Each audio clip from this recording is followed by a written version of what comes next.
the Riverpark Leisure Centre in Winchester for FWA Academy Onslaught 2, and getting straight to the action, here we see the monstrous Paul Birchall taking on the fastest rising star of the UK at the moment, Aviv Maayan. A hard shoulder tackle from Birchall, and really this is a mismatch between these two fine wrestlers. Aviv Maayan getting a great deal of recognition at the moment, but perhaps there is no one on the UK scene at the moment quite as fearsome as Paul Birchall, who there we see with scary ease suplexing Aviv over, landing hard on his back. Aviv has got to be considered the underdog in this match. Just look at the size of Birchall. He's around 18, 20 stone. He's got incredible amounts of strength. He's got technical skill and aerial ability in equal measures, and anything as simple as just a shoulder block, as we see there, can cause immense amount of damage. Aviv being flustered, his shoulder knocked back, landing right hard on the mat, and now Birchall with some form of intricate technical lock, not entirely sure what he's got there. He's obscuring Aviv in the ropes. The referee, Andy Quilden, who will be officiating for tonight's proceedings, counting him out, and Aviv relying on those fans, as we see, using them to his own advantage. Of course, we are in Winchester, which is Aviv's hometown. He'll be hoping to gain their support throughout this match, and a big high suplex, but no, Aviv managing to reverse it into a small package, 1, 2, and no, not quite the 3 count. Aviv hoping to take Birchall by surprise, and a tilt-a-whirl, going for that reverse DDT of his perhaps. No, Birchall lifting him up, and what's Aviv going for? Landing on his feet, and a beautiful drop kick with a lovely moonsault twist, knocking Birchall into the corner, and a huge running, leaping elbow smash, but it wasn't quite enough to ground Birchall with that enormous, monstrous capo kick in the corner, compressing Aviv's internal organs and sending him right down to the floor. An enormous, surprisingly agile move for this big man who can take to the sky whenever he wants to. We see that scary amateur throw, just casually chucking Aviv over his shoulders and dropping him down. And now what's he going for?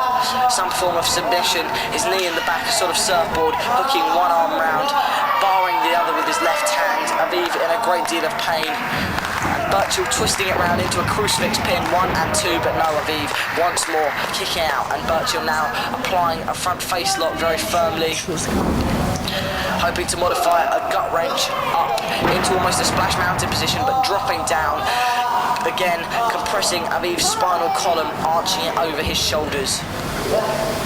And Aviv has absorbed quite a great deal of high impact offense in the early going of this match, and a huge body slam from Birchall. What has he got in mind? Ascending the ropes with Birchall. He could be going for anything, you never know, but something as simple as that enormous leaping slam can do untold damage, crack a rib, maybe even bruise Aviv's very heart.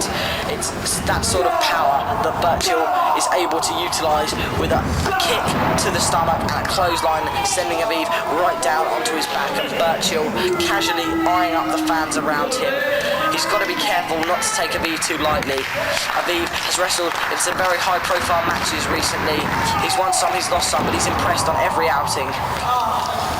A huge back body drop from Birchall, maintaining his advantage with these high impact moves, dropping Aviv right on his back, and there we see a traditional British style European uppercut. Birchall bending the rules here, using the rulebook to his advantage and utilising that 5 count within which he's able to let go of that illegal leg choke. And here we see again using his feet to his advantage, a harsh face wash as it's known, Japanese style perhaps, with Birchall just scraping Aviv's face up, probably much to the chagrin of the female fans in attendance. And there we see a back body drop by Birchall, but Aviv now finally managing to get his wits about him. An Irish whip perhaps reversed by Birchall, and again a back body drop reversed by Aviv. What's he going for? A forearm, and he's finally managed to take Birchall off his feet. An Irish whip finally sending Birchall into the corner. What's Aviv going for? Lovely float up back somersault, landing on his feet, and a big enziguri kick. Not quite enough to fell the mighty Birchall, but a second one does the job. He managed to get him off his feet, and Aviv really now has to press the advantage which he's fought for so hard, indicating perhaps that he's going for some form of moonsault. Is he going for a standing one? Yes. Birchall turning around, but no. Aviv landing on his back, Birchall hoisting him to his feet, and a monstrous enziguri of his own, and that's really going to be enough to knock Aviv for 6. And my goodness me, it's scary to see a man of that size able to perform a picture-perfect standing moonsault, textbook-like, dropping himself full body weight across Aviv's stomach, and it's incredible if Aviv can even continue to fight, let alone win the match. And now, a cloverleaf on the legs, barred by his arms and his leg crossing over Aviv's left arm. His right hand looks perilously close to tapping out, his face contorted in a rictus of pain, and the fans not too happy with the situation that Aviv is in. Birchall, he really doesn't care what the fans think, as we see him here using another one of these intricate technical locks to his advantage. And what could he be going for here? Another submission, it seems, using his foot to counterbalance the pressure against Aviv's knees, which are locked together, and again both his arms wrapped up behind him. And Aviv, that look on his face really says it all, shaking his head and screaming. Aviv has got to be in a great deal of peril currently. A simple kick to the back of the head, and again I must stress how much damage Birchall can cause even with the simplest of moves, while Aviv has had to pull out some desperation tactics in order to even make a dent in the mighty Birchall's armour. And there we see a lovely low blow almost from Aviv, but what's he going for? Going for Hurricane Rana, but that enormous sit-down powerbomb really says it all. He's just dropped Aviv from about 6 feet straight onto his back, and the impact there was phenomenal. 1, 2, that could well be it, but no, Aviv managing to kick out on the 2 count, and Birchall not looking too worried, but he realises that he has to put Aviv away soon, or else this consummate underdog can pull out a surprise win. A headlock snapped on firmly, Aviv using the ropes to his advantage. Hard shoulder rock from Birchall. And what's Aviv going for here? Leapfrogging the enormous big man, and Birchall blocking that hip toss attempt with a mighty clothesline. 1 and 2. That wasn't quite enough to get the job done. Aviv perhaps using his last reserves of energy, sapping from the crowd, that hometown crowd, very supportive of his actions. And now an Irish whip into the turnbuckle, an elbow for the oncoming Birchall, and a wheelbarrow. Aviv leaping to the shoulders and arching backwards into enormous poisoned Hurricane Rana, leaning backwards, dropping Paul Birchall on the top of his neck, his head, his spinal column twisted in an ungodly position. I'm not entirely sure how he's still standing, but standing he is. His resilience showing through, but Birchall, even the mighty Birchall, having to take a break on the outside. But what's Aviv doing? He's climbed the tensioner and a beautiful moonsault press right down to the floor, and that's what Aviv really has to do. That aerial brilliance that we've seen from Aviv, leaping backwards recklessly off the tensioner, right down onto Birchall. And now Aviv working out his anger and his frustration, just pummeling Birchall on the floor, doing everything he can.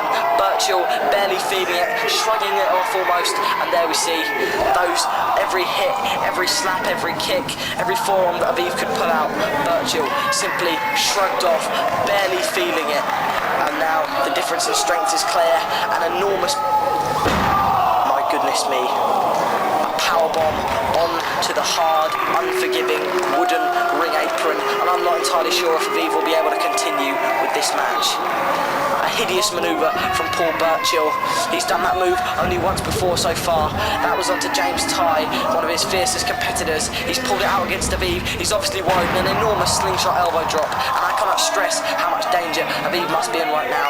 His back easily could be torn to pieces from the abuse it's taken, and my God, a running, standing shooting star press from the big man. 1, 2, is that it? No. Aviv managing to kick out, and out of nowhere Birchall demonstrates the skills that have gained him almost worldwide recognition within his rookie year.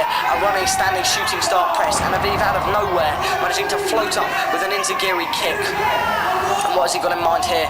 Perhaps that top rope victory roll that he innovated so impressively, but no, it appears he's going for, that's right, a top rope Frankensteiner, taking Paul Birchall off the top rope in a somersault fashion, landing hard on his back, and Aviv staggering over a cover, lax it may be, but he really hasn't got much left in the tank, it appears. Birchall managing to kick out. And what's Aviv got in mind? Perhaps going for that wraparound DDT. He must have telegraphed it a little bit too much. Birchall hammerlocking the arm, hooking the other, and sending it backwards. My God, a reverse 450 into a choke slam. 1, 2, and 3. That was it. I've never seen a move of that sort before. Birchall once more pulling an incredible move that no one has ever seen before, and using it to his own advantage. He defeated Aviv Maayan, who was incredibly impressive, but at the end of the day, he couldn't quite get the job done against the incredible Birchall, who we see leaping cat-like to the floor and landing on his feet, and this begrudging crowd had no other option than to applaud.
introduction, nevertheless will receive one.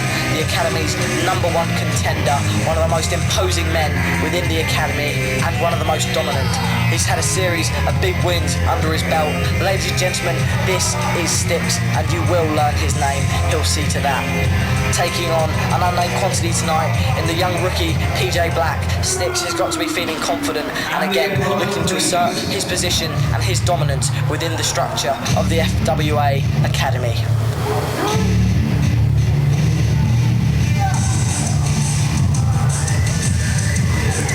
And there we see him, that man there, PJ Black, the unknown quantity. He's from South Africa, a comparative rookie within the ropes of the FWA Academy.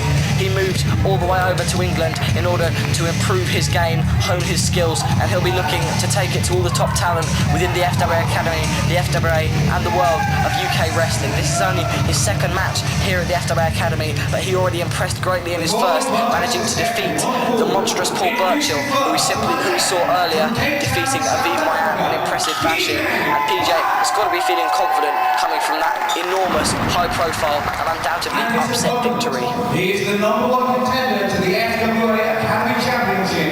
This is Stixx!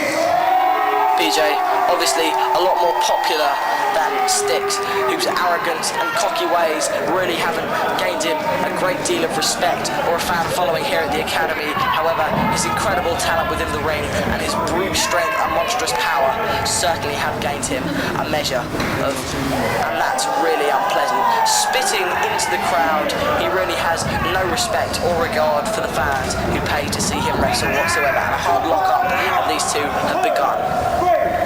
Stixx's power showing through early, but PJ firing back, a collar and elbow tie-up, these two battling at it like Greco-Roman Olympians, embroiled in a bitter struggle, and PJ providing a clean break, and Stixx providing a shove clean across the ring.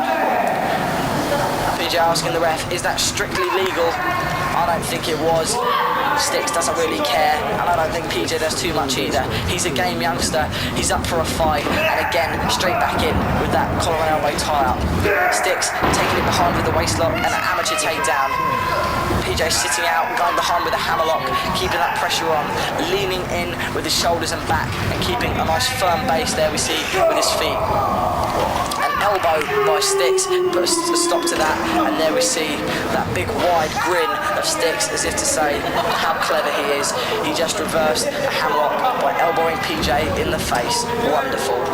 PJ again doesn't seem too flustered so far, perhaps slightly disorientated, slapping on a tight headlock, and doing all he can in the early goings to gain a measure of advantage over Stixx in any way possible. A headlock and no, perhaps going for a head scissors, but no. Stixx simply powering to his feet, and again a shot to reverse PJ's technical move. A strike or a blow in order to reverse PJ's wrestling skills, and now backing PJ into the corner. Is he going to reverse it technically or no? A shot. One shot was blocked by PJ, but Stixx again slightly smarter, managing to provide one to the gut. PJ managed to block the first one, but the wily ring veteran Stixx saw it coming and managed to provide another. Again, these two fairly even. Stixx appears to be at something of an advantage at this early point within the match, and another lock-up, and now it's Stixx going to the hammerlock. How's PJ going to react now? It's interesting to judge his skills this early in his career. We see him reverse it cleanly, providing another hammerlock for Stixx, putting the tension on, and now 3 shots blocked, and PJ firing back. He had them all scouted that time. A couple of forearms and an Irish whip and a big hard elbow, firing over with a clothesline, sending Stixx backwards across the top strand, right to the outside, where he has to regain a measure of composure on the outside. Possibly he's been busted from the nose, I'm not entirely sure, and a vicious kick to the guardrail. That's really not a very mature way to react. Stixx doesn't care, he'll be wanting to get back in and break some PJ, who's standing there calmly, coolly, collected, looking to take the fight back. And there we see the hot-headedness of Stixx working to his disadvantage as PJ calmly sidesteps and provides a drop toe headlock. Stixx shoving him off, and a hard shoulder tackle, knocking the big man down. Clothesline ducked. What's PJ got in mind? He reverses a knee into a pin. That could have been it. A shock win had it occurred, and a deep arm drag with PJ now barring the arm and continuing to apply the pressure. Stixx perhaps going for a poke in the eye. PJ manoeuvring his way out, and what's he got planned? Stixx again getting his way to his feet, a face to the mush of PJ Black, and again going low, not quite to the bread basket but almost. A hip toss blocked and a knee to the gut. PJ providing a measure of revenge with that shot, and again going back down with the arm drag, keeping the arm barred nice and firm. PJ's really showing a great knowledge of fundamental mat wrestling ability here, and Stixx is showing a great knowledge of bending the rules and providing cheap shots and cheap way outs. And there we can see that fist clench going for a shot. As we all know, punches are illegal, but Stixx didn't really care as he provided one right to the gut of PJ and a hard clothesline taking him down. I'd imagine PJ must be getting somewhat frustrated with the way Stixx is acting in this match. PJ doing the best he can to have a fair, hard-fought wrestling contest, and Stixx retorting with cheap shots, punches, forearms and elbows out of every single move that PJ attempts to apply. But it is working to Stixx's advantage, to his credit, and he's not the #1 contender for nothing.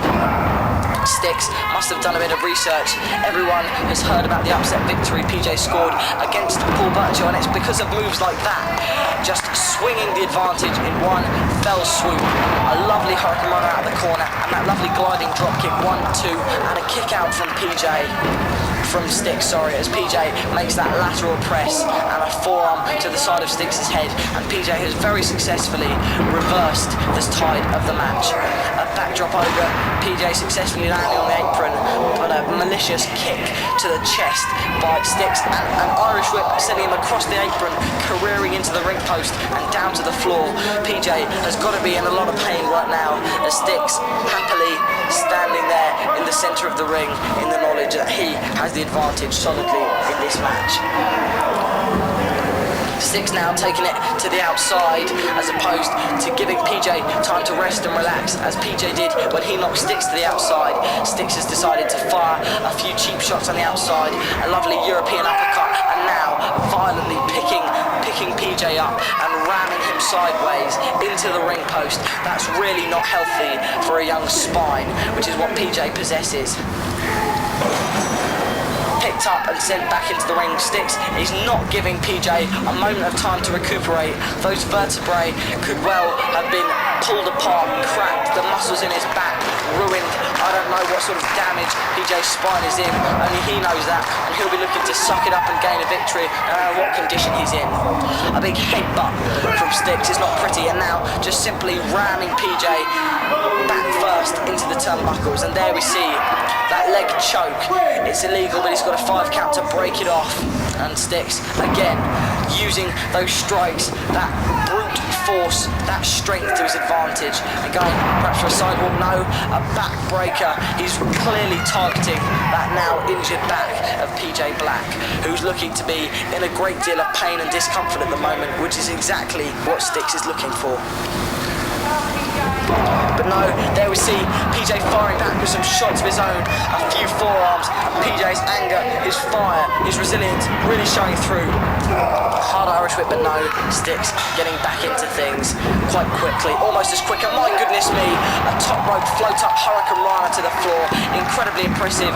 1 and 2, didn't quite get it done, but that was a lovely move from PJ, almost out of nowhere, he pulled it out of the bag, a top rope hurricane rana, no hands needed, when this youngster's in town. Perfect balance, as we see, bouncing up each strand to the very top, where he leaps backwards, sending Stixx over and across the ring in a somersault fashion. But now both men in the centre of the ring, trading forearms, trading chops. We can really see the angle intensity. A shot ducked, another shot ducked, and PJ again with a hard forearm, shooting Stixx against the rope, and a delightful leg lariat. Really beautiful form there, textbook style, 1 and 2, and a lateral press with the leg hooks, but again, wasn't quite enough to get it done. What's PJ going for on the apron here? He's been hitting some high impact moves. He's looking to make it one more. A delightful, yet a lovely, that was a springboard high cross body, 1 and 2, and again, Stixx managing to kick out. Did you see see the way Stixx's back bounced off the floor there. There was a lot of impact. I'm not sure what PJ's going for, but he's going to be looking to put it away shortly now. But no, a reversal by Stixx. But no, landing on his feet, PJ lifts him up and hits a sidewalk slam. And there we see PJ's resilience and his ingenuity, his ability to hit a move out of anywhere and create his own advantage. But no, Stixx was playing possum, it seemed.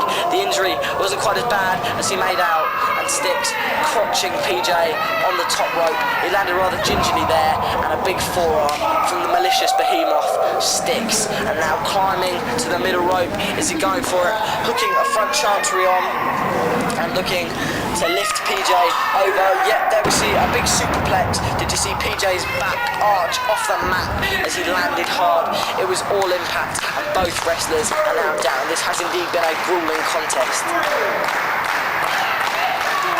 Referee Andy Quilden with the double count. This could well end in a double count out, but neither wrestler will be up for 1 and 2. No, not quite enough to make it 3. At about the 5 count, Stixx leaning over, going for a cover. He couldn't put PJ Black away, and now PJ again with every last ounce of strength fighting to the corner. A forearm, trying to ram Stixx in, but no, firing back with a clothesline. PJ again catches him, and a back suplex, rolling back. He's got the left arm hooked, twisting over with it wrapped around, and using his other arm to hook the right arm. Both arms barred and blocked, and there we see that pain etched into the features of Stixx. He wasn't expecting this. PJ demonstrating a solid technical and submission repertoire here as well. This kid can do it all, and there we see it. Fantastic. Stixx, the ring veteran, managing to make it over to the ropes. His feet locked into the bottom rope, necessitating that PJ break the move up. Continuing his work on the back, neck and shoulders of Stixx. PJ going for a German suplex. Stixx blocking the second one. A couple of those elbows which have been incredibly effective throughout the match. And a big German by Stixx as well. Both men employing the German but continuing to hold on with the waistlock. One more, but no, PJ rolls through with him. Roll up 1, 2, and no. Stixx managed to kick out. I thought that could have been it there. A 3 count out of nowhere for PJ Black. And what's he going for? Is he ascending the top rope again? It appears so, perhaps going for that 450 which put Birchall away. What's he going for? No, it was a senton bomb, but there was no water in the pool that time. Stixx moved out of the way. Ever wily, he managed to move before PJ could put his entire body weight down in that senton bomb. And what's Stixx going for here? If he hits it, is this it? Yep, the splash mountain. If he hits this, it's certainly all over. One of the most impactful finishes in the... Oh my goodness, dropping PJ right on his shoulders and neck. 1, 2, 3, that's it. PJ Black put on an incredibly impressive showing, but Stixx really made a statement there. Calmly surveying the contents of the ring, the broken body of PJ Black and the jeering fans, Stixx wipes his hands of the whole situation. He really made his presence felt there. This number 1 contender showed why he is the number 1 contender, and he's got to be thinking about coming for Shrahan's gold belt that's currently wrapped right around his waist. And the fans, though they may not respect the man, must at least respect the talent and ability that Stixx clearly possesses. PJ, he must respect it, although we can't be feeling too good about losing the match. At the end of the day, Stixx proved too powerful, too experienced. PJ will live to fight another day. He certainly hasn't disgraced himself. Very popular with the fans. He's got a very bright future and a lot to look forward to. Stixx, however, really dominant, really impressive and incredibly strong. This wrestler is clearly going places within the FWA Academy.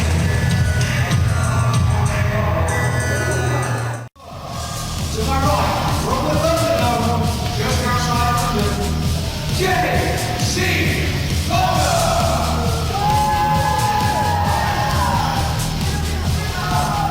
And his opponent, the new kid on the block,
now taking each other on one. There we see the young Tom Beattie, who will be looking to impress against the Golden Child himself and Lacayo.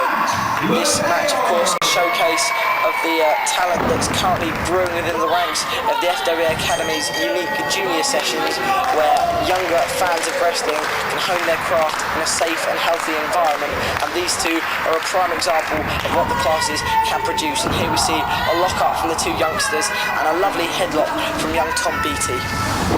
Headlock takedown, and both these wrestlers really show a knowledge of sound fundamentals.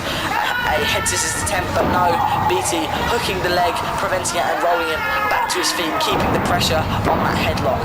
And Lacayo firing back with a few elbows and turning it into a wrist lock, and now the pressure is upon Beattie, who quickly spins out, goes for a hip toss, and with one of his own, a lovely back somersault, and Beattie back to that front face lock.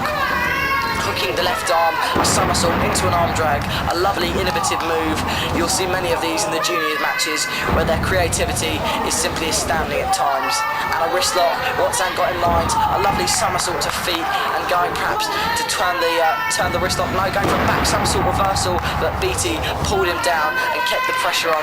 He's got a top wrist lock on now, applying the pressure, a nip up from Anne, and a kick to the back of the legs, a 1 count, a sweep and another 1 count, and both wrestlers leaping to their feet, eyeing each other up in a standoff.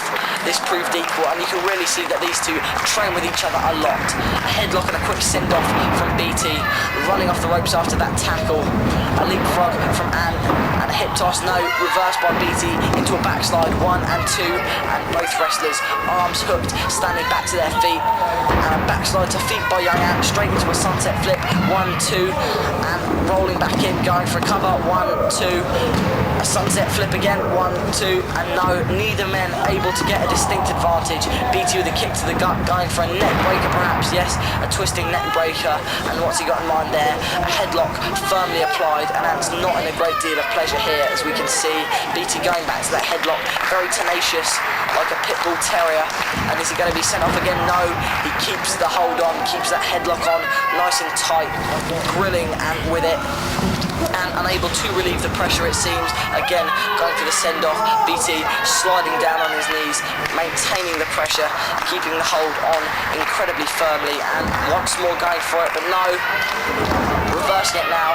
He's got that overhead chancery on. What's he going for? A snapmare blocked, but no, push off the ropes into a snapmare, and that headlock is back on.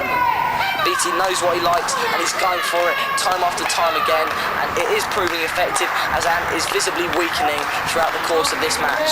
And Beattie, what's he going for? A stiff forearm and a big back suplex reversed into a high cross body, and that not going for the cover, instead opting for a drop kick, and an enziguri clipping the back of Beattie's head, sending him sailing over, and an Irish whip reversed by Beattie. What's he got in mind? No, it ended up to Ant's advantage with a satellite head scissors, going for one more perhaps, no, landing on his feet, ducking a shot from Tom Beattie, and a big power slam, dropping Ant on the mat. And these juniors really show degree of versatility. Oh, that wasn't pretty. A standing shooting star press attempt by Tom Beattie went awry and moved out of the way, and Beattie didn't have a very pleasant landing in the centre of the ring. And now both juniors down on the floor. What on earth? Stixx, the #1 contender, strolling into the ring. I'm not sure what he's got in mind here. A blank, stern, detached look on his face. He's clearly come here for a purpose, and there we see that mouthy grin that Stixx likes to employ when he's got an idea, and the juniors helping each other up. These guys train together, they're good friends. I'm not entirely sure what Stixx is doing in the ring in the middle of their match. What's going on? But they've decided to take it upon themselves to attack Stixx, who's standing there and says it all really. A double clothesline, taking the youngsters down. Incredibly plucky, but it really wasn't going to happen. Oh. And there we see a slam into the top rope and onto the floor, and an enormous tilt-a-whirl backbreaker for Tom Beattie. Around the other side as well. Stixx gesturing for one more. The strength here is absolutely terrifying. With one arm, he spins the young Beattie around his shoulders, dropping him on his knees and perhaps gradually getting to his feet. These juniors have been bred well. They've been raised to never back down from a challenge. They demonstrated that here, but it really didn't work to their advantage this time, as there is perhaps no one more dominant than... Surely not. Surely this can't physically... He's lifting up for a double splash mountain, my God! I've never seen anything as impressive as that in my life. A double splash mountain from the #1 contender, and the fans are forced to stand up on their feet and applaud. The juniors appear to be knocked completely out of it. I'm not entirely sure how he managed this. I don't know what the hell's going on around here. I've been the #1 contender for the past 3 shows. And I haven't got my shot yet. I trusted the FWA and it didn't come through. Now, I'm taking it into my hands.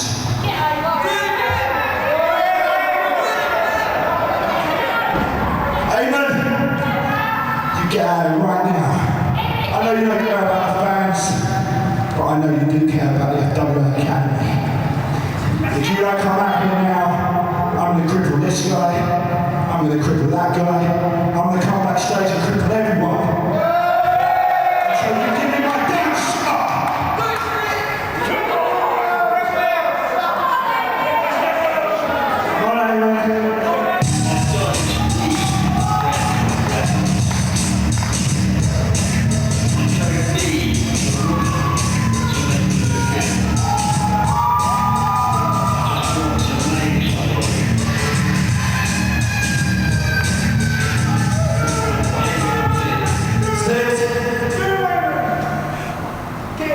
I've held this belt for 5 months. 5 months I'm defending against everyone and anyone who stood in front of me. You are no different, Stixx. I haven't been avoiding you. I've been here all along. It's not my fault management didn't give you your match. That's not my problem, Stixx. You want a shot at this. This is not leaving my shoulders, Stixx. It's staying right here. Whenever you want a shot, anytime, any place, Stixx.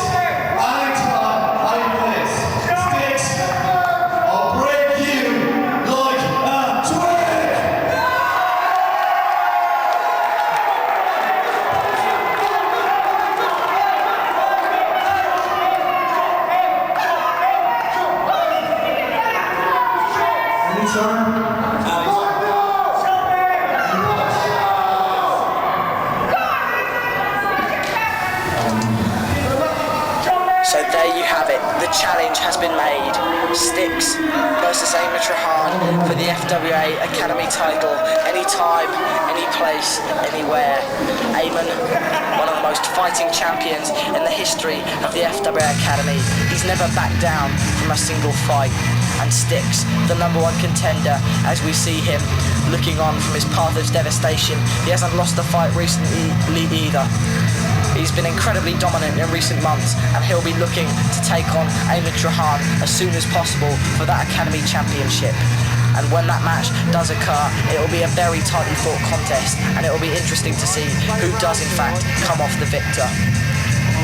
Someone who definitely hasn't come off the victor are these 2 FWA Academy juniors who appear to be still prone in the ring, a testament to Stixx's incredible dominance.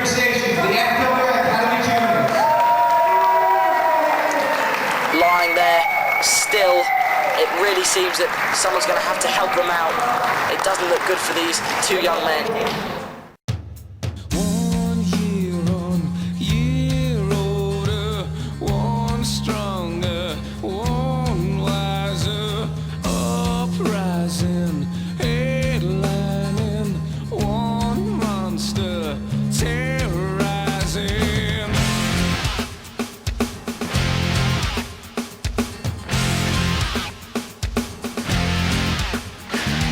Best friends make big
fire. This is a point of no return. This is a place where heroes burn. This is a world without a king. This is a time for rising. This is a point of no return. This is a place where heroes burn. This is a world without a king. This is a time for rising.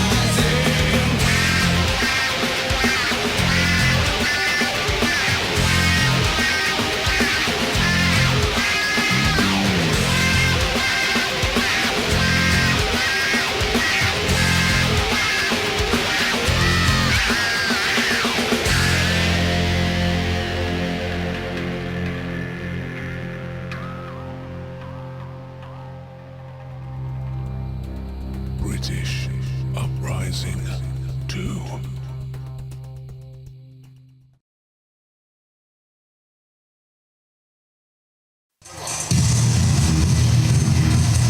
The specialist Mark Sloan. Here we see the head trainer at the FWA Academy, one of the most seasoned veterans within the FWA. About 10 years of experience within the squared circle. He's really got to be looked at as something of a favourite to win any matchup he's put in, especially when considering that he's trained almost everyone who's fighting on these shows at the FWA Academy. A wily veteran, he's been known to utilise a variety of different styles. It'll be interesting to see which one he pulls out of the hat today against his opponent, who we can see beginning to make his way to the ring behind that curtain. I'm referring, of course, to Mark Underwood. Again, an extremely imposing and dominant big man. Sloan looking focused there in the ring as Underwood calmly prepares himself mentally behind, and there we see entering through the curtain and making his presence felt at the Riverpark Leisure Centre today. Strutting around the ring, Underwood is a cocky and arrogant wrestler whose antics really haven't appealed a great deal to the fans of the FWA Academy. He's extremely explosive and violent. Mark Sloan we see there warily on the outside, and Underwood strutting around that ring like a baby bull, and the two wrestlers squaring up on opposite corners. Sloan is looking very focused for this match, very prepared, clearly has a game plan worked out.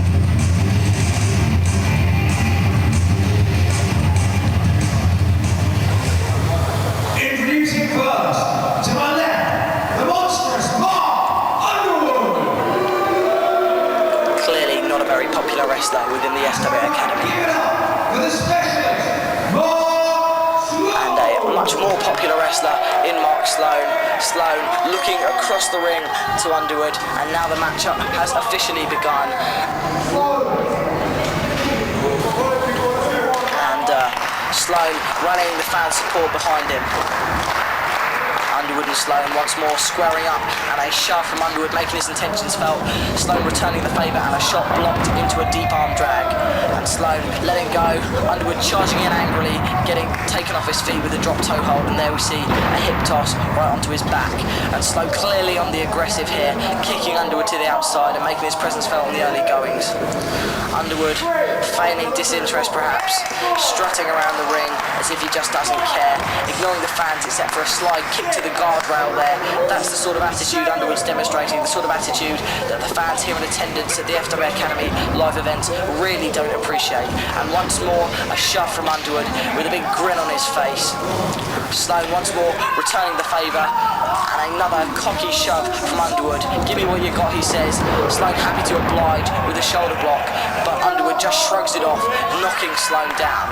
Once more, give me another one, he says. Sloan going for it again, knocked off balance by the mighty, stocky Mark Underwood. Sloan's got to be thinking, what can he do right now? Going for another one perhaps against the ropes. Underwood going for a clothesline, but a crucifix attempt by Sloan, and Underwood dropping his entire body weight That's over 16 stone all across Mark Sloan's chest, and that's really got to knock the wind out of your sails. A big man like Underwood dropping himself back over you, and Mark Sloan now clawing his way, crawling up, using the ropes, his opponent, anything to get back onto his feet and maintain that advantage that he had at the beginning of the match. And Underwood's offense becomes clear here. Not pretty, not visually appealing, just very, very effective. A brutal knee, a stiff kick to the back of the head, whatever it takes really. And there we see that bear hug firmly applied by the brutal Underwood. And Sloan clearly in a great deal of pain, doing all he can, forearming the head of Underwood, clubbing the back to break off the bear hug, which he has done effectively, but no, Underwood tenaciously gripping back on with that vice-like fisherman's hook, almost impossible to break. Sloan, of course, the seasoned veteran, could well have taught that very self-same move to Underwood, so perhaps knows a way of countering it, but Underwood may be too strong, too powerful for even Sloan to break off, and he does appear to be wilting here in the heat of this very move. The fans will be wanting to see Sloan mount a comeback, and thus he does. Another couple of forearms, a couple of clubbing blows. He's broken the bear hug off, and what's he got in mind? A big European uppercut, ascending the middle turnbuckle, going for a drop kick of some sort, but no, Underwood catching and lifting, very innovative, straight back up into that bear hug. Underwood, of course, an array of suplexes, and speak of the devil, there we see a big T-bone knocking Sloan across the ring, bouncing off the mat and into the corner. And what's Underwood got in mind? A big clubbing blow to Sloan's already injured back and sides. And what's he got? Another one of his many suplexes. Yes, Underwood has been compared to Taz due to the array of the brilliant and torturous suplexes that he does possess. He'll employ them at any given opportunity. We've seen just a example of the high impact manoeuvres he's got, going for a power slam there perhaps, and Sloan ducking down, taking one leg down and going. There we see that front face lock chancery applied. He's got one arm hooked so as to apply the pressure, all the better. And now what's he going for? A roll up of some sort? No, he's got that octopus hold applied with one leg and the arm in a abdominal stretch position. Underwood using the power that he possesses in his upper body to break off at Sloan with a knife edge chop. Underwood taking it full across the chest, and a forearm and an uppercut. Sloan's really unloading with the high impact offense. Another big chop. Underwood really feeling it, as you can see there in his face, and another forearm from Sloan. What's he got in mind? These offensive shots really helping him bide his time, not quite helping him gain the advantage. He'll be looking to gain that advantage, but what's Underwood got? A big spine buster, taking him right down on his back, and once more solidifying his advantage within this match. Underwood taking a quick breather and then taking some time to put the boots in to Sloan's belly and sides, really doing damage to those areas where the bear hug took its toll. And there we see a knee in the back and a chin lock applied. Sloan vainly fighting to attempt to break this move off, and what's Underwood got in mind? Another shot to the gut, and there he goes, back to the move that brought him to the dance, that bear hug, which has helped him maintain a solid advantage throughout the match. Sloan clearly beginning to die within the match. He's not really doing too well, but no, doing all he can, kicking, clawing, flailing madly, hooking everything he can, doing all that he can possibly do to break the move off, dropping down to the floor, using his own body weight, and now finally managing to break the hold with his legs. It wasn't pretty, but it was all that he could do to get rid of this move. And Underwood, not happy, back on with those enormous knees, drilling the spine and vertebrae of Mark Sloan, cracking it up into little pieces, and that repellent snot ball from Underwood, squeezing it out and laughing at the disgusted fans. Sloan clearly not too happy himself. A couple more forearms, drilling the face of Underwood and running in with a big Yakuza kick to the face. And then a twisting, spinning kick as Underwood stags out of the corner, booting him across the face and chin and take him down. But no, the wily Underwood using those ropes to break off the cover. Both men slightly more equal in their status here in the match, and Sloan up first and firing off those whip-like kicks, of which he possesses a great many, including that violent kick to the face. Another one, Underwood not even able to get a hand up. He took that one full force, and one more, Underwood just dropping down. And and Sloan's really got to be looking to capitalise there. 1 and 2, no 3 counts sadly for Sloan. Those kicks, incredibly devastating, incredibly powerful, but no, as if nothing had happened, Underwood leaping into an enormous standing power slam, and you have to consider the strength of Underwood and the resilience, shrugging off those kicks to deadlift Sloan into a standing power slam, and also give credit to Sloan for being able to kick out. He's still in this thing, despite the brutal punishment that he's taken. Underwood lifting up a gut wrench, dropping him down once more, another of his high impact suplexes, and now Underwood is really going to be looking to put Sloan away. He's used a great deal of some of his bigger moves, and they're sardonically cheering on the crowd who are no fans of his. Lifting Sloan up, the fans will be really wanting to see Sloan mount a comeback. I'm not sure if he'll be able to, a powerbomb, but no, Sloan landing on his feet, and that enormous super kick to the chin. And there we see Underwood staggering down onto his hands, onto his knees, and what's Sloan going for? A powerbomb? Surely not. And there we see that Eastleigh slam attempt, and what's he going for? My goodness me, Sloan has succeeded in powerbombing Mark Underwood, who's now got to be incredibly disorientated. I don't think he even believed that Sloan was capable of doing such a feat. We saw Sloan lift the bigger man up into a powerbomb, drop him hard on his shoulders, on his back, knock the wind out of his sails, and Underwood slowly, gingerly and unsurely getting to his feet, or at least attempting to.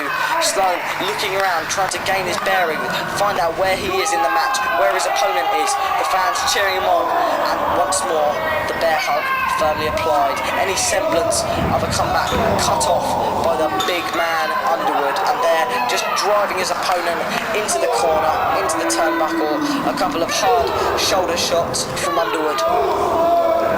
Continuing the onslaught, continuing the offense. Sloan, it seems there's not a great deal he can do, just hanging lifelessly, dangling off the top rope, then off the middle, now just lying underneath the bottom. What's Underwood got in mind now? I'm not entirely sure. He seems somewhat confident, perhaps another one of those satanical suplexes. No, Sloan rolling up, but no, 1 and a 2, and my goodness me, there was the 3 count, that was the 3 count. Yep, a roll up out of nowhere. Underwood just sat down, used his entire body weight to pin Sloan for a 3 count. Sloan obviously incredibly distressed that he lost the match out of nowhere in that sort of manner. Underwood didn't really care how he won, he just won, he got the job done, and confidently strutting out the way he strutted in, Underwood really made his presence felt there. And there we see that big, wide, cocky, loudmouth grin, arms raised. Underwood gained a win over the trainer at the FWA Academy, Mark Sloan, and Mark has to be very frustrated that him, normally the wily ring veteran, is outsmarted by one of his very own students, albeit one as powerful, as imposing and as intimidating. Introducing first, to my left, the team of Rajah and Rishi, the four-man fat boy, and his partner, the universal back bolted.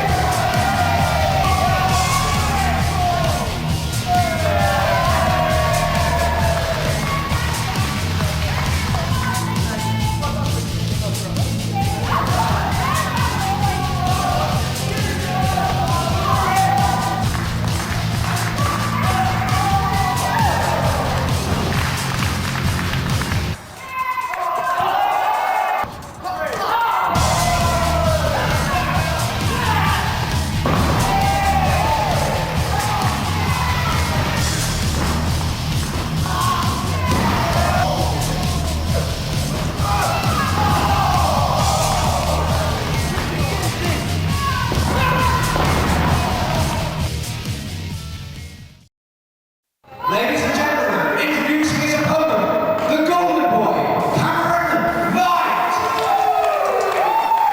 The FWA Academy is also proud to bring you action from some of the best independent wrestlers from around the country, and here we see Knite taking on James Tighe in what promises to be a technical wrestling extravaganza and could turn out to be something of a minor classic. The two men locking up with a hard collar and elbow tie-up and an arm drag, but the lock-up continued, maintained by both men, neither willing to break. James going for a trick, but Knite bridging back up, and the lock-up has been maintained, and both men breaking off in a show of equality, sizing each other up, feeling each other out, discovering each other's strengths and weaknesses. James Tighe, of course, a former Academy champion. He lost the belt to current champion Eamon Shrahan. Knite, something of a newcomer, and what an innovative reversal there, bridging backwards out, and I'm already impressed with the ingenuity of Knite in the early goings of this match. Based in Birmingham, Knite has worked for companies up and down the country. This is his first foray into the FWA Academy, and here we see a baptism by fire as he takes on James Tighe. A wrist lock, reversed with a roll into a wrist lock of his own, and James Tighe knows plenty of reversals. It's only up to see which one he's going to employ here. Sizing Knite out and twisting round, a back wrist lock attempt by Knite. He gets it as he takes James down to the floor. What's Tighe got in mind? Sliding backwards through, hooking both arms and letting go. Another show of respect. James Tighe clapping on as Knite on the other far corner realises what he could well be up against. James, of course, definitely showing a great deal of respect for Knite, the golden boy, as his trunks dictate, and a round of applause from Knite to several members of the audience who are clearly enjoying the extravaganza of technical wrestling that is being put on by these two great wrestlers. And a lovely amateur takedown. Knite spinning out, applying that hammerlock, grounded on the floor. Tighe looking to alleviate the pressure, rolling round and clipping on a swift head scissors, only brief enough to break the move off and rolling back to his feet. Both men of something of a technical advantage point. Another back waist lock. Again, the equality we see. James Tighe using his strength to break it off and apply a waist lock of his own. Knite more than holding his own with James Tighe. Very impressive. There we see a headlock firmly applied, tossing his brown locks back to complete his vision. He's keeping that headlock on incredibly tightly, as we can see. Several shots from James Tighe, can't even break the hold off, but a push off the ropes does the job, and that shoulder tackle sends Knite down hard onto the ring mat, and James Tighe, cockily, a little maybe, letting the fans know just how good he is. The two of them perhaps going for a little test of strength, testing out each other's strengths and weaknesses, but no, a Japanese stranglehold from James Tighe, putting his head underneath in order to arch the head over the head and neck, and Tighe really holding that on. He's got each hand, each wrist firmly locked in to his own, but no, Knite knows a few reversals of his own, swiftly turning around, altering the pressure, putting James Tighe in that very same chokehold manoeuvre. James lifting, using his entire strength, and that was incredibly impressive. Those biceps of James Tighe proved capable of pulling Knite over and arm dragging him over, and a backward roll from Knite, and he's got that choke back on himself. This is simply beautiful technical wrestling, and they're dropping down, pushing him over, and there we see the choke once more reversed by James Tighe, who managed to cleanly reverse and provide a new and innovative reversal. And there we see just stamping the floor as that stranglehold is applied, adding insult to the possible injury. And there we see spinning around. What's James going for? An Irish whip reversed, a leapfrog, lovely by the young Knite, won by Tighe. A hip toss attempt blocked by James. A wheelbarrow into a DDT by Knite. Simply beautiful exchanges of chain wrestling by these two fine wrestlers, and both men are looking extremely impressive. A big hard forearm from Knite and another wrist lock. A kick to the gut, and what's Knite going for? A jawbreaker, another jawbreaker, and a sit-out jawbreaker, knocking James down. And he's got to be looking to capitalise here with the cover. 1 and 2, and no. That was the first real high-impact move that we've seen in the match, and Knite is actually pressing the advantage. This is extremely impressive. Tighe may well have underrated Knite, who is showing himself to be nothing short of an incredibly well-rounded superstar. And my goodness me, did you see the impact there as James Tighe reversed into that corner, sending himself over the top rope, the impact and momentum shooting him over, and Knight's got to be looking to take to the skies, but no, Tighe cutting him off with that shoulder to the gut. Tighe sent head first into the turnbuckle, blocked by Cameron, and a suplex. Tighe landing on his feet, going for a German perhaps, but no, Knite holding on. Tighe sent to the floor, and now a crucifix attempt. Tighe lifting Knite to his feet, a vault over the corner by Knite, a knee blocked, and finally a German by James Tighe. 1 and 2, and no, Knite kicks out. This action is so fast, so furious, so hard to call. I'm having trouble. The fans are really appreciating the efforts put on by both men. Knite has been taken out by that enormous German with a perfect bridge by James Tighe, and there we see a lovely drop kick, and Knite sent right onto his back and shoulders at a rather dangerous angle, purely by the force of Tighe's mammoth feet. And James trying to keep on him. Knite trying to indicate that perhaps he's not done yet, but after this he may well be. I'm not sure what Tighe's going for. A simple slam, perhaps to set up one of his many aerial manoeuvres. No, going for a few forearms first, possibly to ground him and disorientate him. And what's he going for? The moonsault, a split-legged moonsault, beautiful from Tighe, showing his variety, spinning round, landing, and there was once more, no water in the pool as Cameron Knite moved out of the way. James Tighe landed on nothing but the hard mat, and a beautiful spinning neck breaker, very innovative. Knite twisting round, and James Tighe really on the defensive once more. That sit-down moonsault was something of a turning point.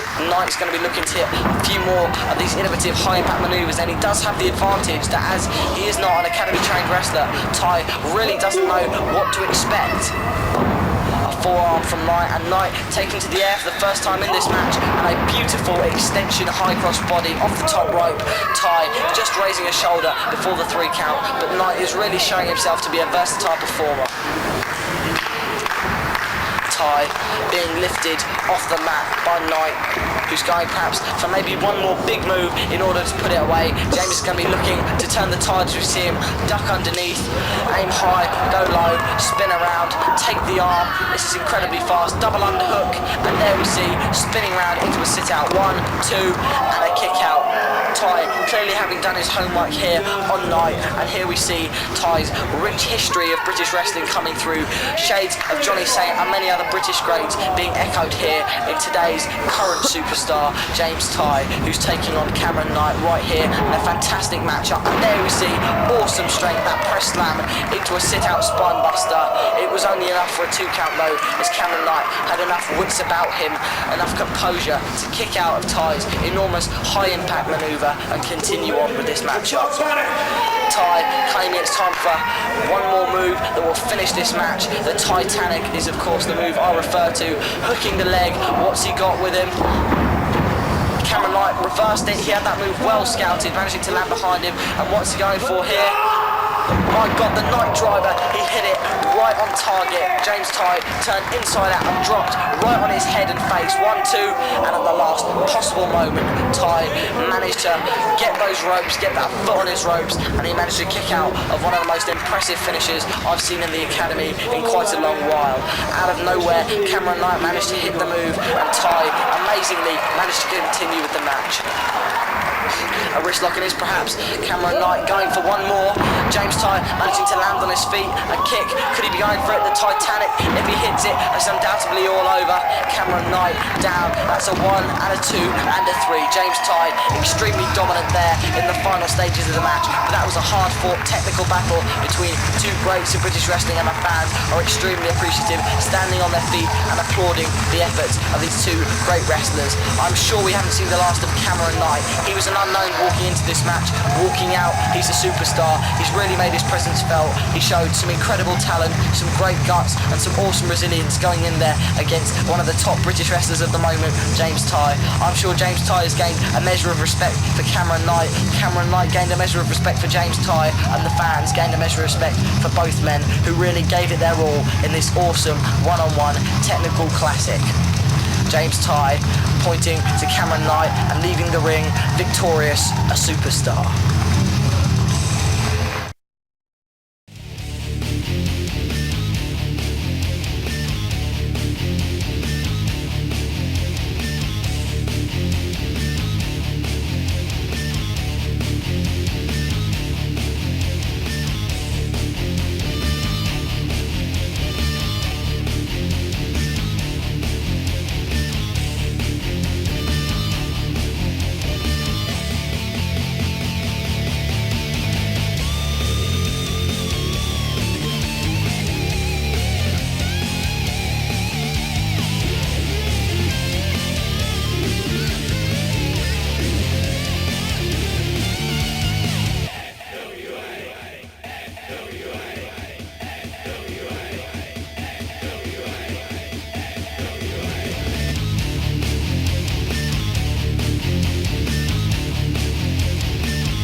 Justice making his entrance in unique fashion to Winchester's Riverpark Leisure Centre, and Justice has always got time for the fans on the outside. This very strange alternative style of wrestler has a kooky dancing attitude reminiscent of MC Hammer. And there we see him slapping hands, making a full lap of the ring before entering the ring in bizarre and unique fashion. And there's really not much else you could say about Chris Justice until he locks up. He's going one-on-one with the FWA Academy champion, Eamon Shrahan, one of the most impressive competitors within the FWA Academy. Justice is going to have to get serious if he's hoping to compete with Eamon Shrahan, who's competed in some of the most grueling battles within the squared circle of the FWA Academy in recent months. He's really cemented his position as a fighting champion, ready to take on anyone and anything. His methods haven't always been fair, but he's got the job done, and he really looks fantastic with that belt on his shoulder. Ignoring the fans in stark contrast to Chris Justice's fan-friendly attitude, Eamon paces the ring, focusing himself on the outside, making himself ready to take on Justice in what promises to be an extremely hard-hitting and entertaining matchup. These two have fought each other one-on-one previously, but at that point, Eamon Shrahan was not the champion. This time, things are going to be a lot different. Shrahan's upped his game in order to keep hold of this belt, and he bested one of the Academy's best, one of England's best, James Tighe, to get where he is today. He's not going to be losing that belt easily, and Justice is going to have to put up a hell of a fight, but that's what Justice likes to do. Inside that extravagant dancing exterior, there is a very hard-fighting, passionate interior, and the soul of a true wrestling fan. To the right, Chris Justice.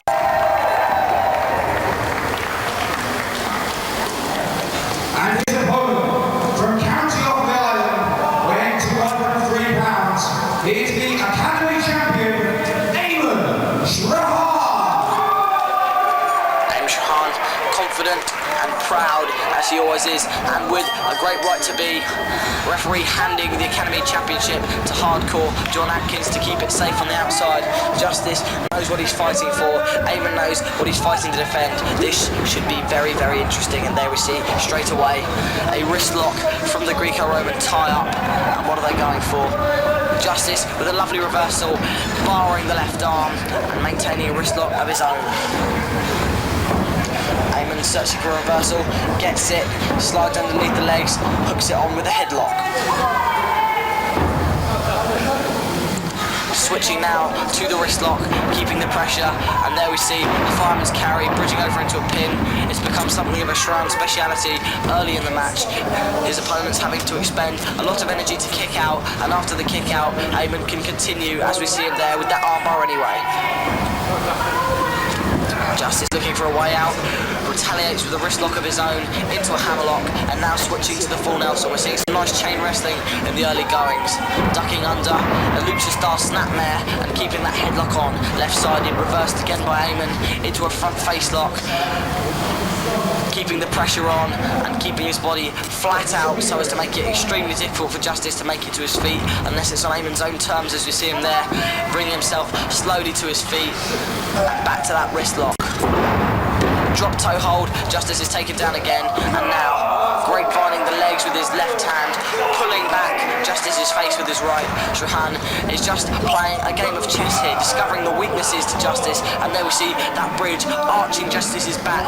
Perhaps Eamon sees this as a possible weak point for future in the match, and now switching him over in a legs cross position, applying pressure, a very old school British manoeuvre, causing Justice to almost sit up in pain, and Eamon deciding to roll forward, but no, headlock countered with a pin, and that could have been it. An incredible shock if that were to have happened, and Eamon to have been dethroned from such a manoeuvre. 1-2, pulling backwards with a kind of makeshift waist lock down round Eamon's back, and there we see the head scissors from Justice.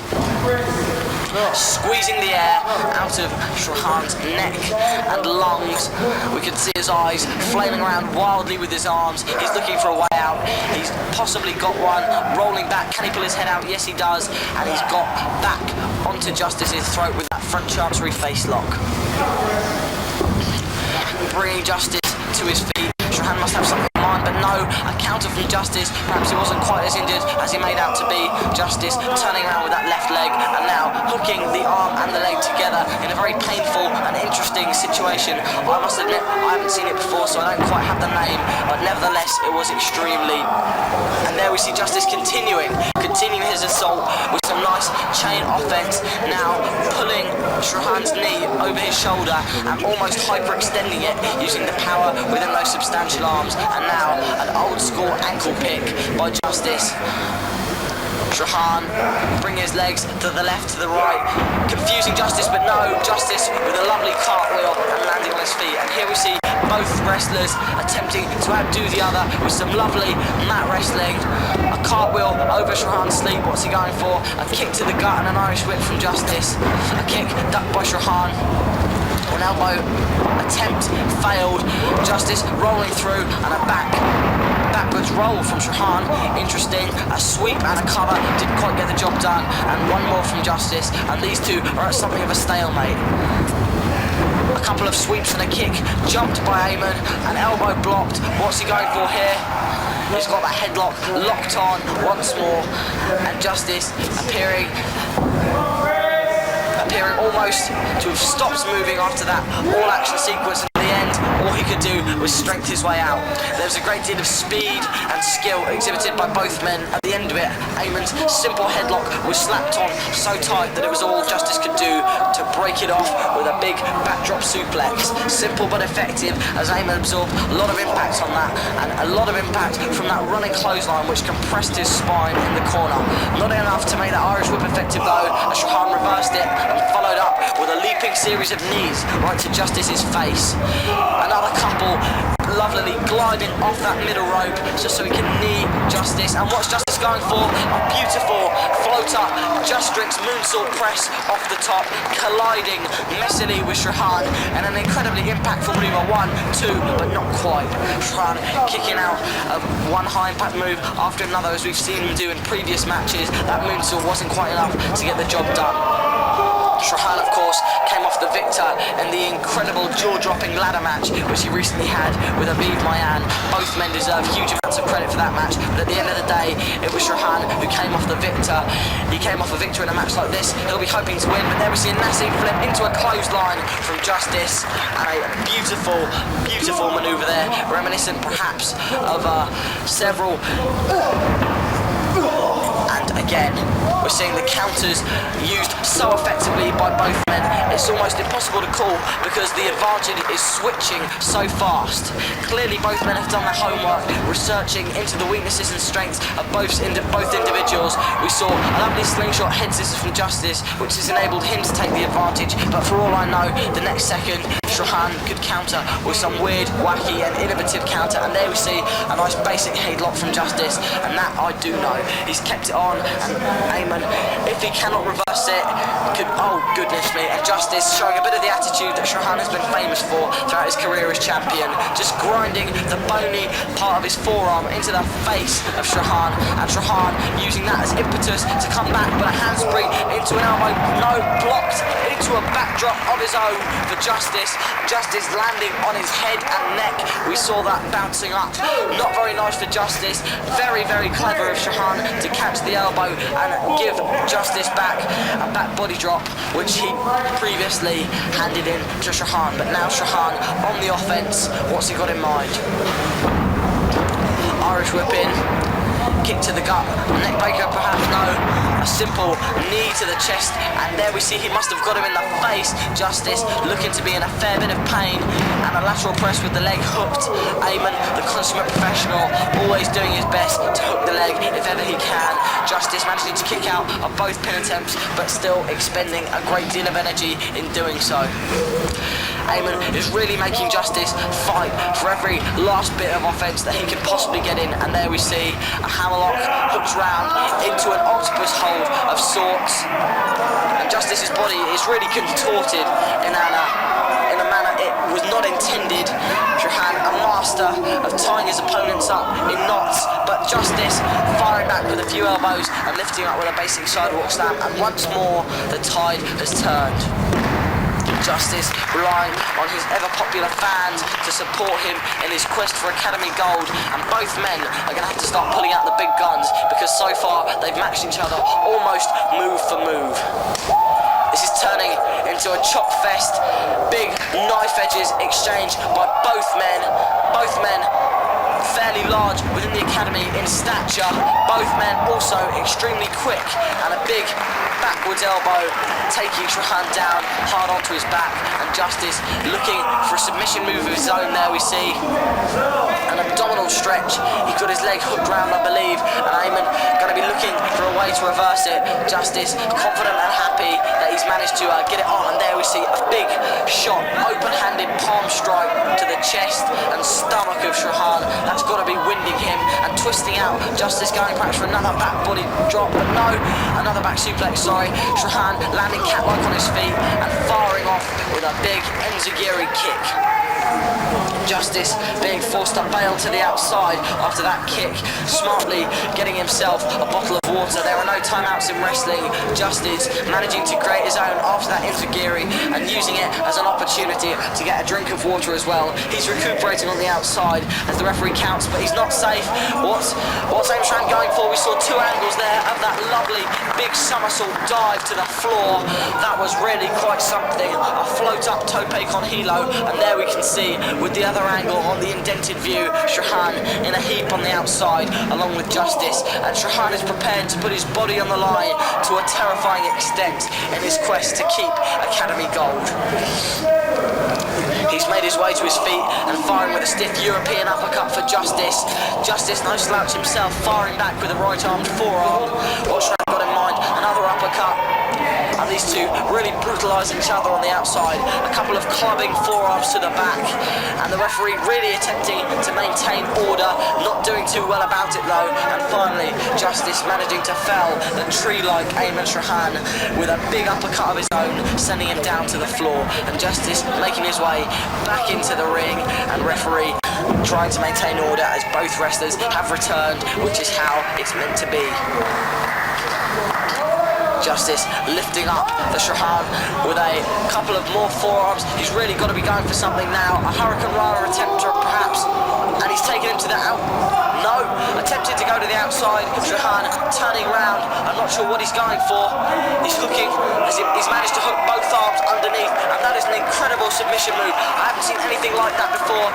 Rubbing his face into the mat, contorting him backwards in something of a reverse tarantula, but Justice with enough wits about him to sit up and bounce off with a head scissors to the floor.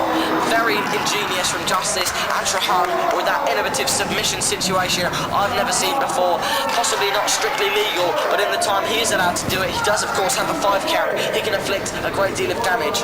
Justice, whether it was luck or skill or some form of intuition, managed to sit up as Eamon attempted to go for a sliding drop kick into him. That reversed into a head scissors on the floor. Shrahan roll back into the ring, but managing to kick out. That is life in the Irish champion yet.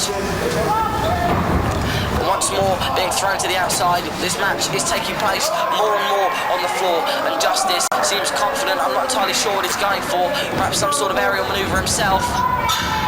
And that was some incredible grace from Justice. I'm in awe of his aerial ability. That was the Bermuda Triangle, Asai moonsault from the middle strand to the outside. Some incredible balance, timing and poise from Justice, who's really showing that he's got it all. Not only is he strong, he's incredibly athletic for a big man. And Justice, with such bizarre ease, taking to the air on the offensive, and surely this has to be it for Eamon, but no, Justice possibly wanting to keep the pressure on, going for one more high impact move. Didn't quite work. A German suplex, knocking Justice down onto his back, and once more may I stress how quickly the tide can change in this match. A German suplex from Shrahan. Justice firing back with one of his own. Both wrestlers tenaciously keeping that vice-like grip of the back waistlock on, and Justice going for one more German, but no, Eamon retorting with a series of elbows and going for one more German, and goodness me, turned Justice inside out, dropped him on his head, stomach, shoulders, I'm not entirely sure. He flipped him inside out like a pancake, and Justice just landed in a heap on the floor. We saw some scary strength from Shrahan there, 1, 2, and a kick out, or was that a foot on the ropes? Justice landed at a very dangerous angle, and Eamon was going to be hoping that that could finally put him away, but no, there's life in Justice yet, and an Irish whip. Again, a shot duck from Shrahan, going for a power slam perhaps. No, twisting him round into a cruise control sit out.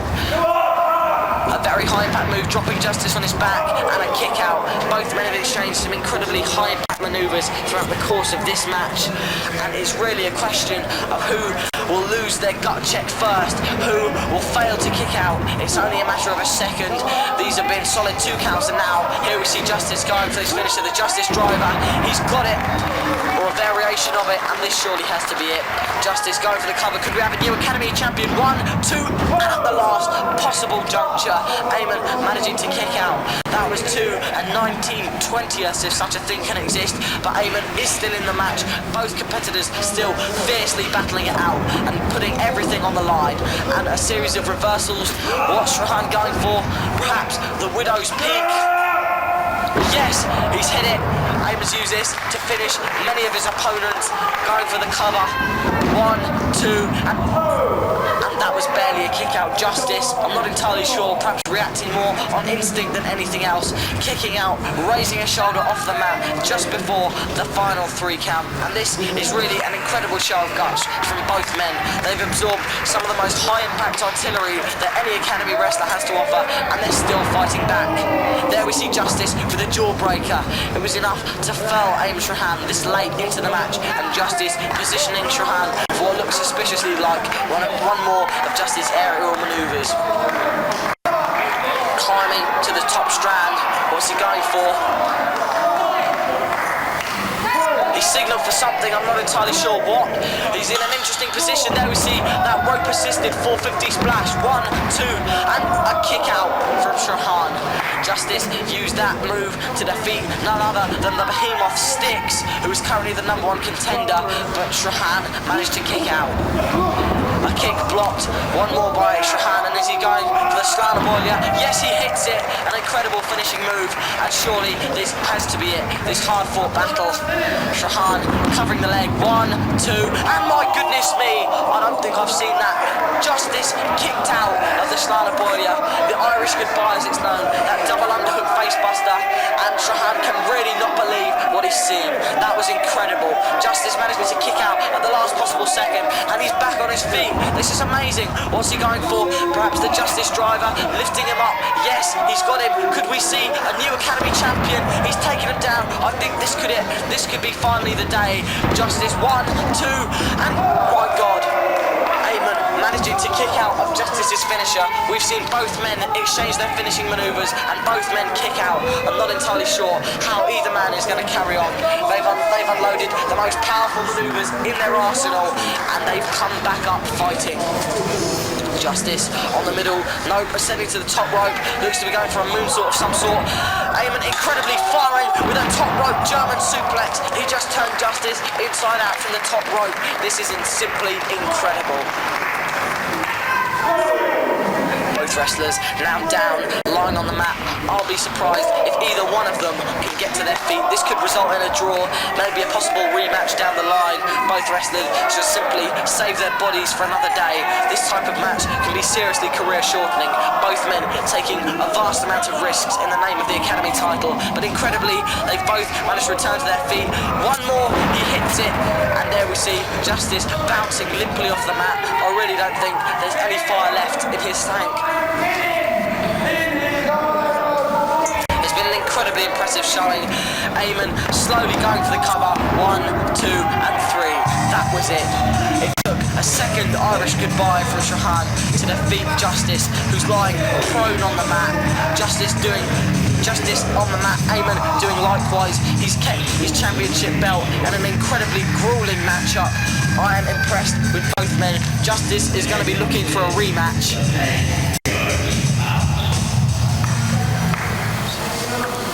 And I'm not sure what's going on here. This isn't scheduled. Justice should be making his, and I can see a figure on the outside.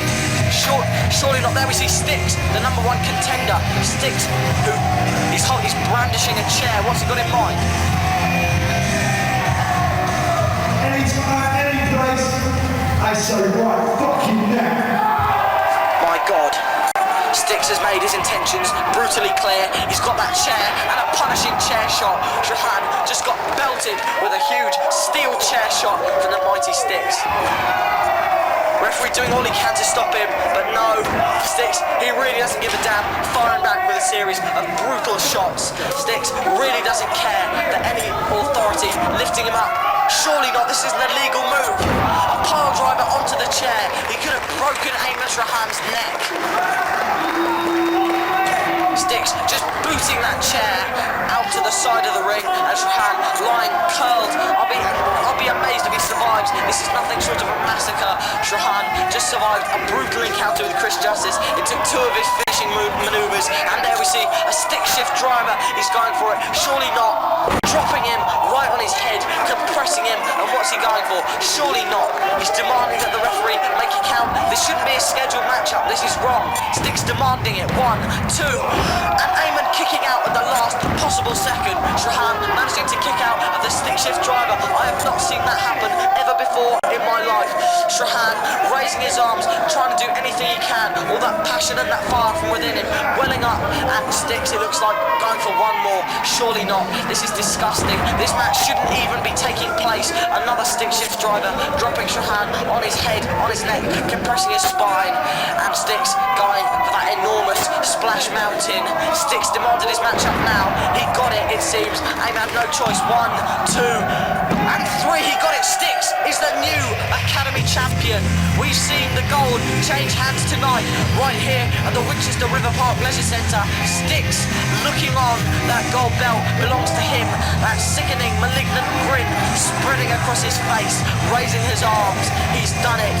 He's dethroned the mighty Eamon Shrahan, now ex-champion. Stixx reaching for that gold belt, and it now belongs to him.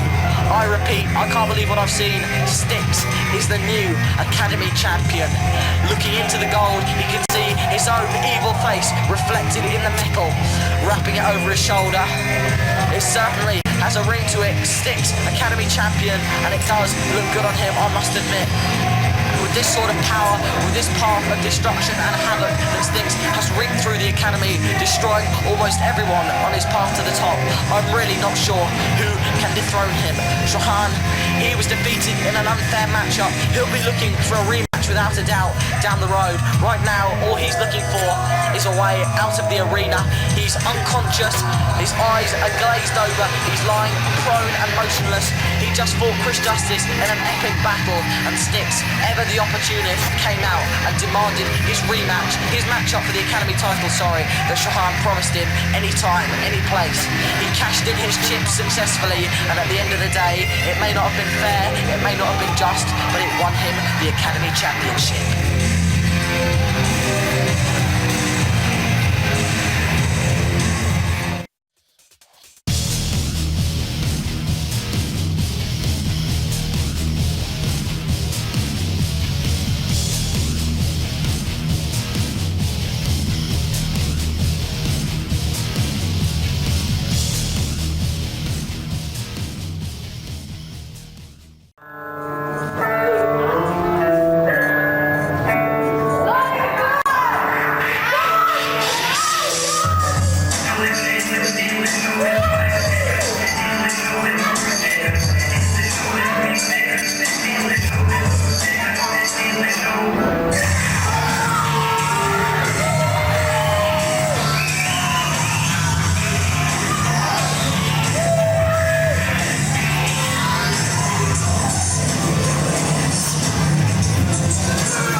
I hit you so hard you spent 3 nights in the hospital, isn't that correct? Don't answer me, no one cares what you've got to say. See, the thing is that I, the show's killer Alex Shane, know all about paying dues. You see, I've been in the wrestling business for 11 years, and looking at you two, you haven't even seen your 11th birthdays. You know what paying dues is. You've probably been paying dues is handing over money to someone alongside a skull cap and no foreskin. That's not paying dues. Paying dues is getting beat up in the same ring as Doug Williams, Eddie Guerrero, Juventud Guerrero. The list goes on and on. So I want to find out right here, right now, in front of all these retards in Portsmouth. By the way, actually, last time I was here and I was advertised, if I remember correctly, there was double the amount of people, and now it seems empty hospital was being long week this week. So I need to know what makes you think that you're even good enough to lace my boots. Well, actually, What?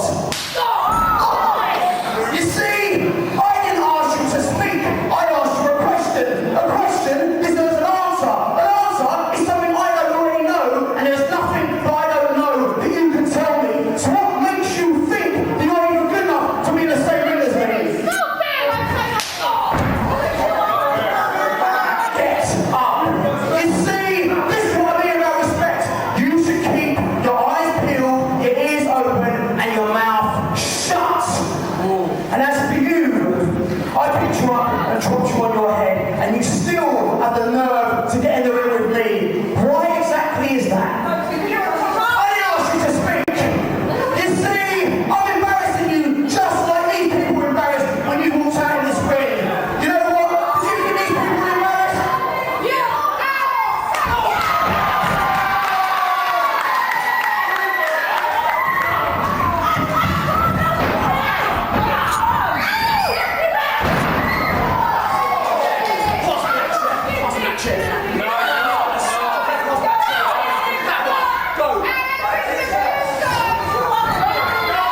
Last time I was in Winchester, I gave you the opportunity to walk out with your right son, but that's not going to happen. Give me that check on a hero rookie dog. I'm going to spear your brains all over Winchester, right here, right now.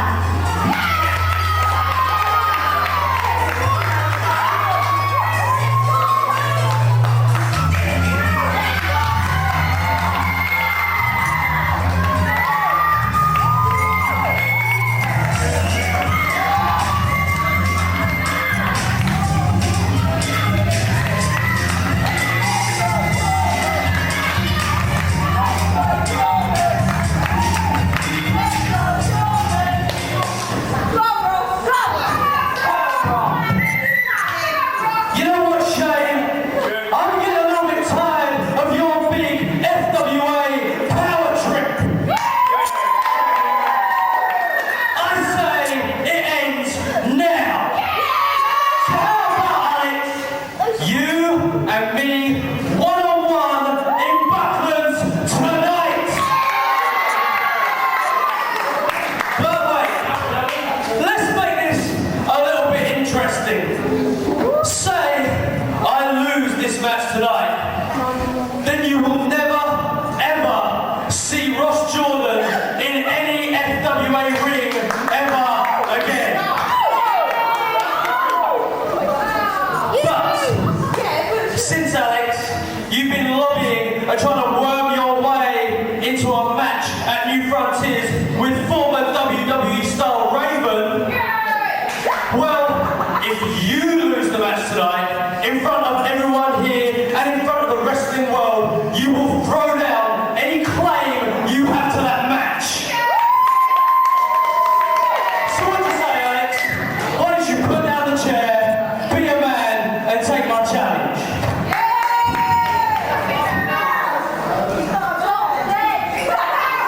Oh man, if you're ever gonna have a sweet bastard shaking that mouth, you got to spike. Now! I'll put the chair down. You see, nothing's gonna stop me meeting Raven on the 26th of March. Not you, or even any of these inbred retarded peasants here, because it's gonna happen.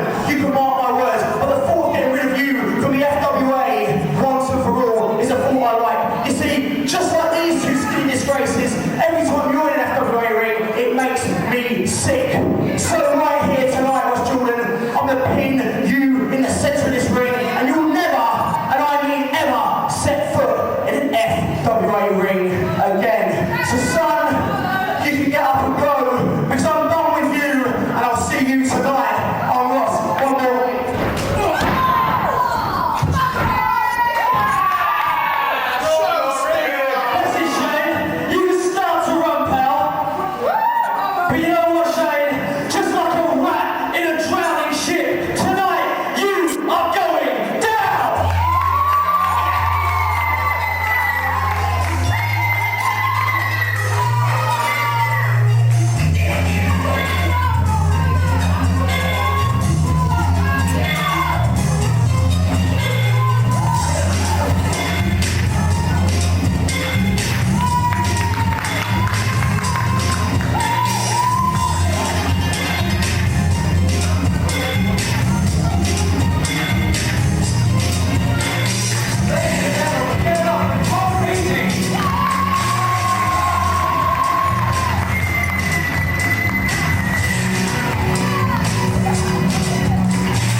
Ross Jordan taking on the show stealer Alex Shane in what promises to be an extremely interesting matchup.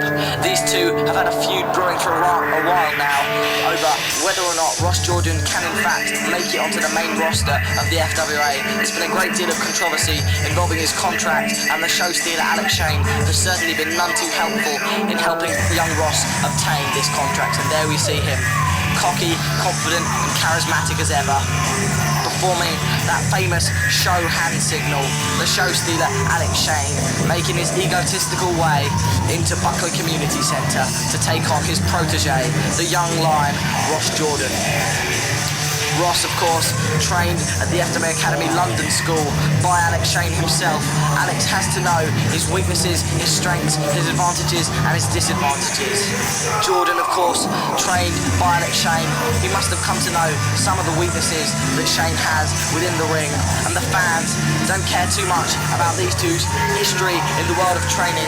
They're just real fans of Ross Jordan and real enemies of the show stealer Alex Shane, whose arrogant attitude has not won him any fans whatsoever within Buckley Community Centre.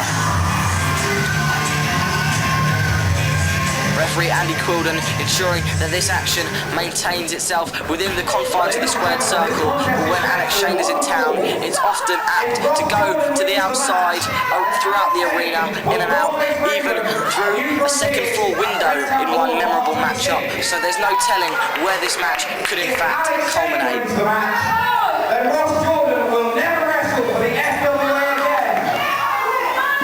Introducing first, to my left, he is the little dragon, Ross Jordan. Ross Jordan making his presence felt right there, standing on the middle rope and receiving an ovation from the very appreciative fans who've come to be just that, fans of his work within the squared circle.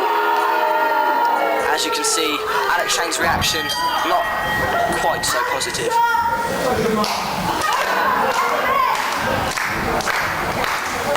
These two getting ready to get the match underway. But no, Shane once more attempting to get a clapping chant started of his own accord, not too hasty, never willing to rush into things and begin the match. And now we see him wandering to the outside in order to banter with the fans, perhaps. I'm not sure what he's got in mind. Wrestling doesn't appear to be his primary objective at the moment. He's singled out a young female fan, taking a bit of time to abuse her. That's really classy, Alex. That's lovely. That's what we like to see. I think not. And finally, climbing back into the ring. Is he now finally, perhaps, ready to get this match with Ross Jordan underway? We can but hope. And Ross confidently, quietly raising his arms.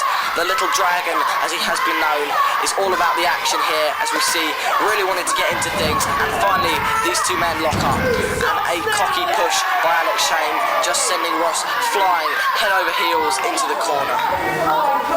And what Shane got in mind, Ross pulling himself straight back up, ready to get back into things. He's looking very serious. And here we see the Mammoth Alex Shane, one of the biggest men on the UK scene. against the comparatively smaller Ross Jordan, and again we see Alex's power come into play.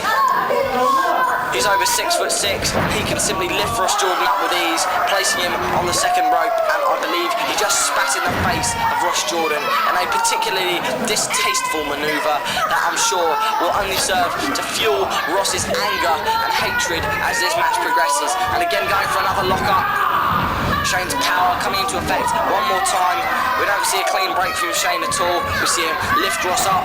A leapfrog from Jordan, a kick to the gut, and then arming up firmly applied. He's got that wrist lock cinched in nice and tight now, and Shane appears to be in a world of hurt. You can see it just by the look on his face, but no, a textbook wrist lock reversal, and now the pressure is on the other wrist, the wrist of Ross Jordan. But a forward roll and a kick up, taken back down, a pull of the hair by the crafty Alex Shane. Ross nipping up in delightful fashion, perhaps going for one more, a backward roll, a head spring, and once more Shane pulling the hair. The referee telling him that's not in the rules. Alex knows the rules, he learned them perfectly just so he could disregard each one by one. And a nip up, a roll back, a head flip, and the wrist lock finally taken by Ross Jordan. And now he's maintaining a hammerlock and switching it to a headlock. He's keeping the mammoth Shane's body weight down low to the floor, but no, Shane managing to push himself back up, shoot Ross off, a shot ducked and a big drop kick, sending Alex Shane reeling. One more sending him into the ropes, and a clothesline finally sending Shane straight to the outside where he lands hard on his back on the floor. Slowly staggering to his feet, and what's Jordan got in mind? Going for a dive, stopping with a forward roll, and there we see retaliating with a spit of his own, a big mouthful of saliva projected in spray fashion all across the face of Alex Shane, and that really was fairly repugnant. Shane wandering to the outside, taking perhaps a quick break to wash his face off, perhaps walking to the outside, and what's Ross got to say? That if you lose this match, even by a count out, then you do not face Raven. So referee, give the show stealer to a count of 10 to get his ass back in the ring.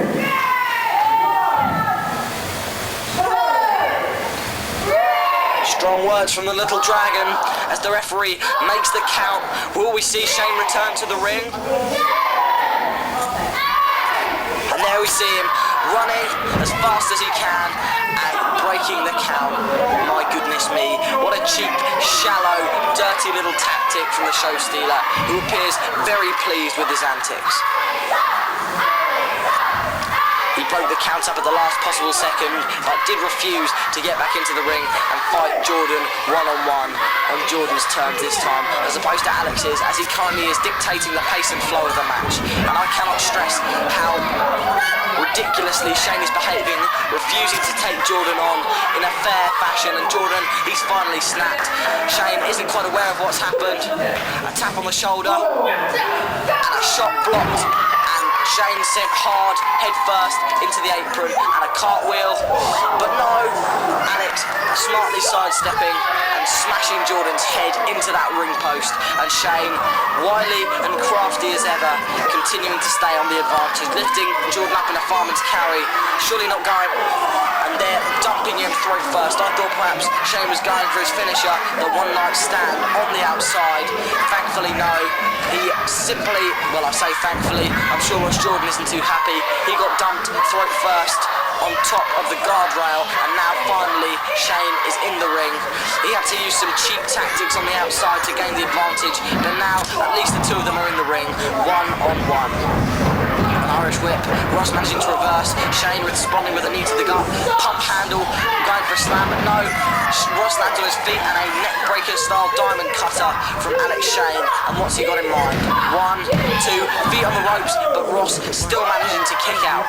Going for another one, Shane, but no, once more, the little dragon Jordan showing that heart and soul, managing to kick out of Shane's cover attempts. I can't quite see what he's going for here. Some form of sleeper, perhaps. Yep, but no, there we see, once more, Shane using every dirty trick in the book, both his feet on the ropes, that's against the rules, applying extra pressure wherever he can. Shane is really taking every possible shortcut he can think of right here. And it's almost embarrassing that Shane, who trained Jordan, feels the need to stoop this low, and it is a testament to Jordan's abilities within the squared circle that Shane is reaching for these low-down tactics. And Ross reaching for the fans' reaction there, his hand in the air, quivering with adrenaline as he fights his way to his feet. Shane attempting to push him off, send him away, a clothesline ducked, and a foot, beautiful, a back somersault, but straight in to a huge, big, fat boot from Alex Shane, taking Jordan straight down to the mat hard. We saw a lovely back somersault out of a kick by Jordan, hoping to maintain some sort of advantage, but no. Alex Shane, as quick as it had begun, cutting back off, and now he's sending Jordan from pillar to post with clotheslines, but no. Jordan going for, I'm not entirely sure, it was blocked into that double arm choke slam, sit out 1-2, that could well be it, but no. Jordan kicking out at the last possible juncture just before the 3 count. And once more, Alex going back to that, I've got a clearer view. It appears to be a variation on the $1 Million Dream sleeper. And my goodness me, Shane once more going both feet on the middle rope. He's applying extra pressure, and his leverage of his body weight, which he is already employing, is multiplied by the higher angle of which his legs are balanced on the ropes, making Jordan's pain many times worse. And again, Shane, whenever he thinks the referee's not looking, and there we go, he got caught out that time. And now, referee Andy Corden making him break the hold. Again, spinning out, going for a hip toss perhaps. Jordan, again, managing to block. A back somersault out of a hip toss. Going for the choke slam again, but no. Ross with enough wits about him to reverse it into a delightful DDT, dropping Alex on his head and shoulders, rolled up to his feet, but it was only the momentum. Shane rolling back down and just dropping hard like a piece of meat onto the floor. He could have been knocked out, his body's twitching uglily, and referee counting both men out. Neither will be happy with a draw of this nature. Alex Shane, there we see, fighting, clawing his way up, attempting to get back up to his feet, and Ross Jordan slowly doing the same. Shane up first, but no! Jordan was playing possum, firing back with those forearms, those chops, a big flying elbow, knocking Shane down. And there we see that passion and intensity, the fire that burns within the heart and soul of the little dragon. Ross Jordan pulling out, dumping Shane down in a powerbomb. And what's he got in mind? A leg drop to the groin of Shane. A bit of payback perhaps for every time Shane cheated and bent the rules, broke them even within this match. And finally, Jordan's fire and intensity have gained him an advantage. And finally, once more, Shane's cheating tactics, his cheap methods have gained him the advantage. An eye poke was what got the job done this time. And now, going to smash his head against the unprotected turnbuckle. Jordan managing to block, did the same thing to Alex. And there, firing in for a roll up. 1, 2, 3. Shane not managing to kick out. And there we see Ross Jordan has oh my goodness, this is ridiculous. The referee was distracted by Alex Shane's cheating tactics. This means that Ross Jordan is still within this match. He hasn't won as he rightfully should have. And now Shane taking a quick break to the outside. Not entirely what he's wanted to do. Mingling with the fans as they are no fans of his. That young man there demonstrating his feelings for Shane. And now they're heading over to the Academy merchandise stand, full of reasonably priced and extremely high quality merchandise available at the fantastic FWA Academy live events. And Shane and Jordan battling on the outside.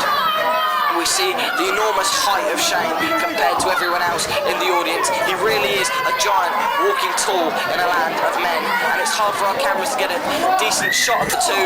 And a hard Irish whip sending Shane into the wall. And what's he going for here? A reverse DDT of some sort, perhaps the exclamation point, and a back suplex on the floor.